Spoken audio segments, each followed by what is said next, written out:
அக்கா வணக்கம். நான் விவசாயம் பண்ணிட்டுருக்கேன். இப்போ எனக்கு ரொம்ப காலமாக நம்ம பழைய தேரியில் இந்த மாதிரி நடந்த விஷயங்களை பற்றி பதிவு பண்ணணும்னு ஒரு ஆசை. எனக்கு 77 வயசு ஆயிடுச்சு. உங்களுக்கு என்ன வயசு? இப்போ 86. இவ்வளவு காலத்துக்கு அப்புறம் தேரியில் அந்த காலத்தில் நடந்தது இனி உள்ள சந்ததிகளுக்கு யாருக்குமே என்ன நடந்ததுன்னே தெரியாது. அதனால் எனக்கு இதை பதிவு பண்ணணும்னு ஒரு நீண்ட நாள் ஆர்வம். அதனால் இப்போ உங்களை தேடி வந்தேன். நம்ம ஒரு 65 வருஷத்துக்கு முன்னாடி நமக்கு நான் படிக்கிற காலத்தில் எனக்கு ரொம்ப பிரியம் தேர்காட்டில் அலைகிறது. அப்போ நம்ம அங்கே அது ரொம்ப செழிப்பாக இருந்த அந்த காலத்தில் எங்கே போனாலும் கொல்லாமரம் காய்ச்சி கூட்டம் நிறைய தன்னால் பறிச்சு தின்னு கேட்குற கால் கிடையாது. அப்புறம் பிள்ளைவள மாவுன்னு ஒன்று இருந்து அந்த சைஸு அது எதுக்கு வேறு வந்துச்சு என்னெல்லாம் தெரியல. ஒரு கலசம் தண்டிக்கு அந்த மாவு காய்க்கும். ஆமாம், அந்த அந்த மாவு காய்க்கும். அதை சீவுறதுக்கு பெரியப்பா தவிர வேறு யாருக்கும் தெரியாது. கடன்னு தோடு தீவி அப்படியே கொத்துன்னு கொத்தி பயனீர் போட்டு தருவாங்க. அது எந்த காலத்திலும் மறக்க முடியாத ருசி. அவ்வளோ அருமையாக இருக்கும். ஆனால் அந்த மாவு அவ்வளோ பெருசாக இருந்தது. ஏன் இப்போ இல்லை? அதுக்கு என்ன ஜாதி இது யாருக்கும் தெரியல. தன்னால் முளைச்சி தன்னால் வளர்ந்தது. நம்ம காலத்தில் அது பூவே கண்டுபிடிக்க முடியாது. அது கிழக்கு அப்படியே தனியாக இருக்கும். அது தரையிலோடு இந்த கிளையில் ஏறி தான் போவோம். ஏசுங்க என்ன வருவாங்க, நாங்கள்லாம் போவோம். தரையில் மிதிக்க முடியாது. முட்டை அளவுக்கு மேலே அது இந்த இலை விழுந்து கிடக்கும். அதனால அந்த காம்பிலே தான் போவோம். போய் பறிக்கிறது. ரொம்ப அருமையான ருசியான ஒரு பழம். அது ஒரு சாத்தாங்குளம் விற்கிற ஒரு இடத்துல பிள்ளை மாவுன்னு சொல்லி கேட்பாங்க. அவ்வளோ பேர் போனது. ஆனால் ஏன் அப்படி இருந்தது, ஏன் அப்படி போச்சு அப்படின்னு தெரியல. அதெல்லாம் நம்ம பாதுகாக்கணுங்கிற அவசியம் யாருக்கும் அந்த காலத்தில் தெரியாமல் போச்சு. இப்போ ஏதோ வருது. இது எல்லாத்தையும் மிஞ்சின ருசியில் உள்ளது அது போக வள்ளி மாவுன்னு ஒன்று உண்டு. அதுவும் ரொம்ப ருசியாக இருக்கும். அதுக்கப்புறம் அந்த கழுதல் தண்ணி ஒன்று உண்டு. சின்னதாக இருக்கும். அதுவும் டேஸ்டாக இருக்கும். அதுக்கப்புறம் மூட்டைப்பூச்சின்னு ஒன்று உண்டு. அது வாயில் வைக்க முடியாது. ஒரு மாதிரி வாழை இருக்கும். இவ்வளவு ரகம் தன்னால் முளைச்சி கிடந்தது. யாரும் அதை பராமரிக்கலை. இனிச்ச புளின்னு ஒன்று உண்டு. நம்ம அதை தேரியில் நிற்கும். நாங்கள்லாம் தரையிலிருந்தே பறித்து கொடுப்பாங்க. அதை பறித்து சாப்பிடுவோம். ஆமாம், இனிச்ச புளின்னு இப்படி சொல்லுவாங்க. இப்போ அது வெளிநாட்டில் இருந்து பாக்கெட்டில் அடைச்சி இங்கே விற்கிது. நமக்கு அதை தவற விட்டுட்டோம். அந்த இனிச்ச புளி எப்படி ஒரு நாள் வளர்ந்துச்சு, அதை ஏன் நம்ம திரும்ப அதை பெருக்கலை அப்படின்லாம் தெரியல. அந்த இயற்கை வளங்கள் இருந்ததுலாம் ஒரு செழிப்பு. அந்த செழிப்பை இப்போ நம்ம கண்ணால் கூட யாரும் பார்க்க முடியாது. இப்போ வர்ற சந்ததிகளுக்கு அதை கற்பனை கூட செய்ய முடியாது. அவ்வளோ அருமையான விஷயம். எங்கே போனாலும் கொல்லாமரம், மாமரம், புளிய மரம், அப்புறம் இதுதான் இயற்கை தாவரங்கள். நம்ம ஊர் பனைமரம், நமக்கு ஊருக்கு பனைமரம் ஒரு சமயத்தில் கீழே இருந்து தொடுற மாதிரி அந்த தேரி மண்ணை கூட்டி வச்சிடும். அவ்வளோ மண் அசைஞ்சு எல்லா இடமும் வரும்.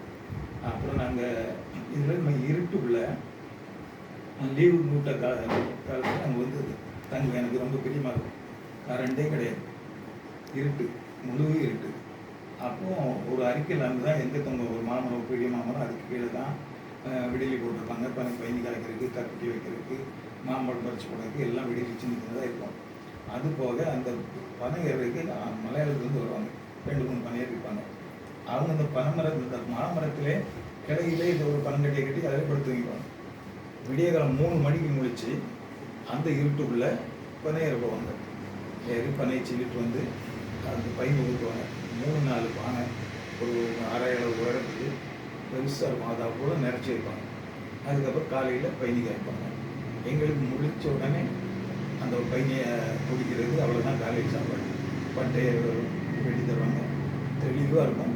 அதில் நோம்பு போட்டு குடிக்கலாம், மாங்காய் போட்டு குடிக்கலாம். குடிச்சோன்னா வயிறு கப்பு நிறையும். அவ்வளோதான் காலையில் சாப்பாடு. அதுக்கப்புறம் அந்த காட்டில் சுற்றுவோம். எங்கே போனாலும் செழிப்பாக இருக்கும். அப்புறம் இந்த விராலி செடி நிறைய இருக்கும். இந்த விராலி செடி அதுதான் அங்குள்ள ஒரு தாவரம். மற்றபடி தேரிக்காடு உடம்பெல்லாம் இருக்கும். இந்த சீ முடலாம் அப்போ கிடையாது. நல்ல உடம்பு பெருசாக இருக்கும். அது போக அந்த என்னது உண்ணு உடம் 2 பனைமரத்துக்கு இடையே பெரிய வடம் போடுவாங்க. 4-5 பேர் அதில் ஏறி உட்காந்து தண்ணி விட்டு உண்ணி வடம் ஆடுறது. இதெல்லாம் ஒரு பெரிய விஷயம். அன்னைக்கு காலத்தில் ரொம்ப விருப்பமான ஒரு விஷயம். ஆனால் அந்த இப்போ இருட்டில் வெளியே போகிறதுக்கே பயப்படுற ஒரு காலத்தில் அன்னைக்கு காட்டுக்குள்ளே ஒரு அரிக்கன் லாம்பை போட்டுட்டு அவ்வளோ காலம் இருந்திருக்கும். இது இப்படி உங்களுக்கு அதில் எப்படி நம்ம வந்து காலம் அதை பற்றி சொல்லுங்க பார்ப்போம். எப்படி அந்த அது எப்படி அங்கே இருந்தோம்? பயமாக இருந்துச்சா? பயம்லாம் ஒன்றும் கிடையாது. நல்லா சந்தோஷமாக ஒரு குடும்பம்னா அதான் அவ்வளோ குடும்பம் ஒற்றுமையாக அண்ணன் பிள்ளைங்களாங்க அக்கா வீட்டு பிள்ளைங்களாங்கன்னா லீவுக்கு வந்துடுவார். நாங்கள் தங்கியிருப்போம். பயணிக்கார்கிட்ட எங்கள் அம்மா நாங்கள் எல்லாம் தங்கியிருப்போம். பயணி நாங்கள் இருப்போம். பயணி எடுக்காக இருப்போம். பயணி எடுத்து ஊற்றுறதுக்காக இருப்போம். எல்லாமே ஆட்கள் வச்சுருப்போம். அதனால் ரொம்ப சந்தோஷமாக கீழே தரையில் படுத்தாலும் நைட்டில் உழந்து அதில் தான் வந்துருப்போம். பாம்பு எதுவுமே பயம் சந்தோஷமாக இருப்போம். அவ்வளோதான்.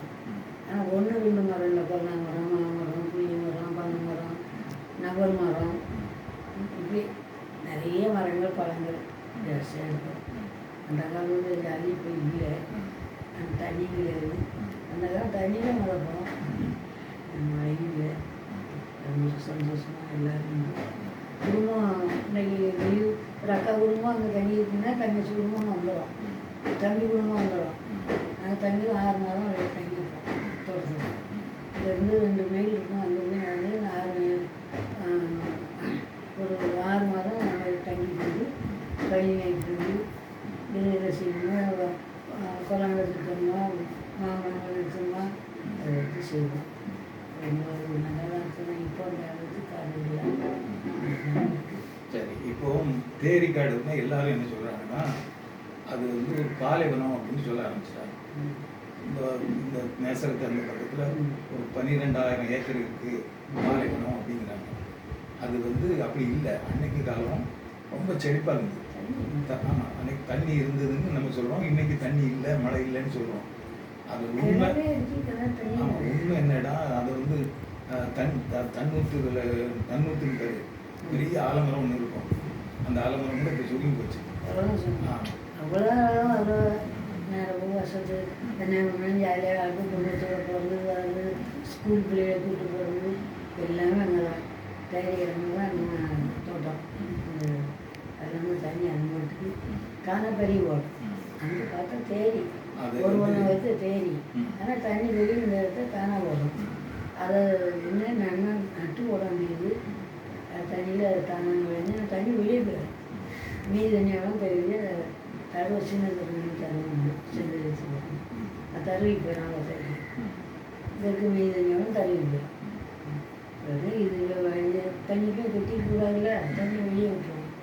தருவை அந்த பொருள் இருந்தாலும் இப்போ இந்த காலையெல்லாம் பார்க்க முடியல. எங்கே இருக்குன்னு நம்ம தோட்டமே அந்த இடத்துல. அப்போ அந்த காலத்தில் சின்ன பசங்களுக்கெல்லாம் ஒரு பெரிய பொழுதுபோக்கு. பெரிய மாமா வீட்டில் ரோஸ் நாயின்னு ஒன்று இருந்தது. சரியான சைஸு. இப்போ கிரேடுன்றாங்க, புள்ளி விட்டாங்கிறாங்க. அந்த காலத்தில் அது பெரிய சைஸு. அது பெரிய மாமாட்ட நான் கேட்டுக்கேன், இது எப்படி உங்களுக்கு கிடைச்சிது அப்படின்னு. அவங்க என்ன சொல்லுவாங்கன்னா, நான் குட்டி போடுற இடத்துல போவேன், நல்ல தாய் நாய் பெருசாக இருக்கிறத பார்த்து அதில் இருக்கிற நல்லதை பார்த்து எடுத்துகிட்டு வருவேன், எடுத்து வந்து வளர்ப்பேன் அப்படின்னு சொல்லுவாங்க. அது ரொம்ப அருமையாக இருக்கும். பெரிய சைஸ் என்கிட்ட அங்கே தான் இருந்தது. அம்மா இருந்த பிறகு நல்லா தப்பான வேண்டியதா அதனால் வந்து ரோஸ் எடுத்துருந்துதான். ரோஸ் அது நான் அந்த நாயை கூட்டிகிட்டே தெரிவேன். அது போக குண்டுன்னு ஒன்று கிடக்கும். அங்கே வேலை பார்த்த ஒன்று சில்லன்னு ஒரு பேர், அந்த அம்மா வளர்த்தது. அது பேர் குண்டு பொட்டனை. அது சில்லை தானே அவங்க பேர். சில்லை அவங்க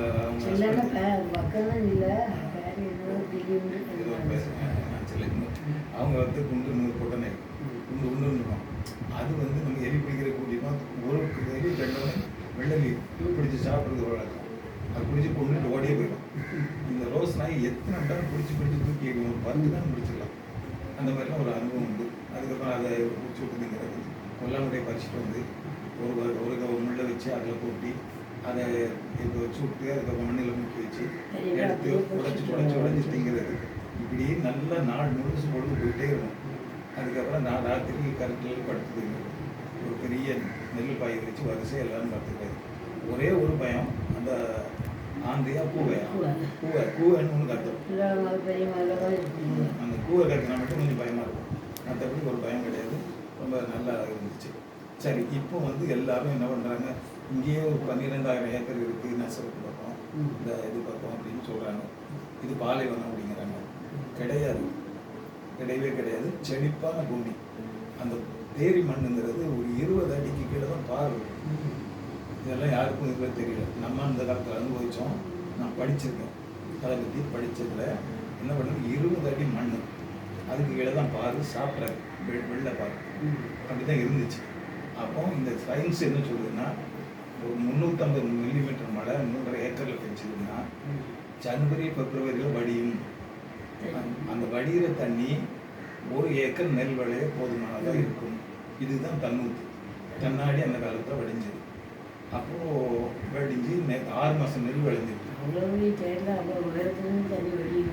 அக்டோபர், நவம்பர், டிசம்பரில் விதைச்சிருவாங்க. மழை காலத்தில் விளையும். அதுக்கப்புறம் கோடையில் ஜனவரி பிப்ரவரி மார்ச்சில் தான் வடியும்னு சொல்கிறாங்க. அது தண்ணி குடிச்சிட்டு வடியும். என் பாறை போய் தொட்டதில்லை. பாறை எப்போதும் ஈரமாக இருக்கும். இந்த பாறையில் இருந்து 10 அடி மண் நனைஞ்சே இருக்கும். காஞ்சா மேலே உள்ள 10 அடி காயும், உடனே மழை பெஞ்சு ஈரமாகும். இதுதான் அன்னைக்குள்ள செழிப்பு. அதுக்கப்புறம் அப்போ வட்டி போட்டு வச்சாங்க. அப்புறம் கமலை வச்சு இறைச்சாங்க. இந்த பெரிய மாமாலும் கமலை வச்சு இறைச்சி பயிர் பண்ணாங்க. அதுக்கப்புறம் மோட்டர் வந்து பார்த்தீங்கன்னா ஒரு 15 மோட்டர் 1 மணி நேரம் ஓடினா 40,000 தண்ணி வெளியே வருது. ஒரு நாளைக்கு 200 டன் 300 டன் தண்ணியை நிலத்துலேருந்து காலி பண்ணியிருக்கோம். இந்த 60 வருஷத்துக்கு இப்படி பண்ணியிருக்கோம். இதில் தான் அந்த தண்ணி காலியானது தான் இன்னைக்கு புதிய வெப்பமாக காலநிலை மாறுபடி எல்லாம் வந்துருக்கு.